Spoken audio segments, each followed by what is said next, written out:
Finally, let's refactor the Bloc app to use a BlocListener. Create a new app called BlocListener and copy all the contents of Bloc. The first thing to do is to remove the counter block's stream subscription. Delete the color block and color subscription variable. Also delete the named argument color block of counter block. I will comment on color subscription first and delete it later. Since there are no more stream subscription to cancel, close is also deleted. And I will delete all unused imports. Now it remains to deal with the increment size variable. In the Bloc app, you read the state stream from within the counter block and set the increment size value. But now we no longer access the color block from within the counter block. This means that now the increment size has to be given externally. However, unlike Qubit, Bloc uses events when UI makes a request to the block. In Qubit, if increment size is given as an argument to a function, in Bloc, it can be passed to the block as an event property. Modify change count event from empty class to a class that receives increment size from outside. After declaring integer type increment size final variable, create a constructor using generic constructor. After copying count events props, add increment size.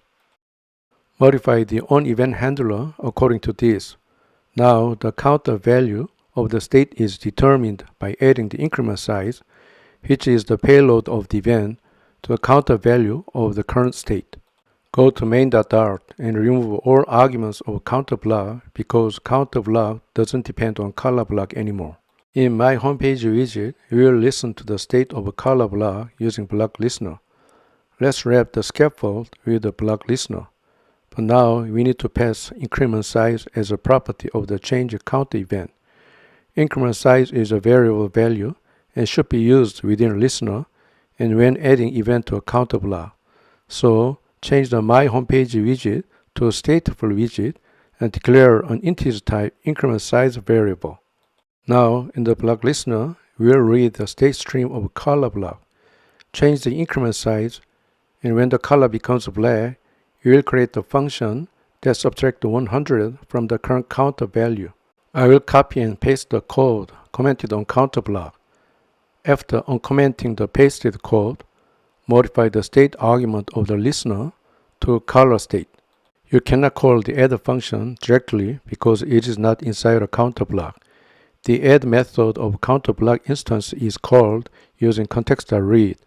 In a change counter event instance, with an increment size value of -100 is given as an argument. Modify change count event in the form of change count event with increment size as the value of increment size. I ran the emulator for testing. First, let's continue to press the change color button. As the colors change in order, it decreases by 100 the moment it becomes black. We originally planned to make it like this, so let's keep pressing. Since it became black again, it became -200. Now I'll press the increment counter button. Since the color is black, it decreases by 100. I'll press the change color button to change it to red, and then click the increment counter button. It increases by 1. I'll press the change color button again, and then the increment counter button. It increases by 10. I'll press the change color button again to change it to blue, and then press the increment counter button. It increases by 100. It has been confirmed that all functions are operating normally. As such, I implemented the same app with a fork combination of Qubit and stream subscription, Qubit and BlocListener, Bloc and stream subscription, and Bloc and BlocListener. You just have to choose the appropriate combination for the app you create. In my case, if there are not many kinds of state to deal with, I use a combination with BlocListener. Otherwise, I use stream subscription. You have covered many of the features of Flutter Bloc, but there are still important things to learn.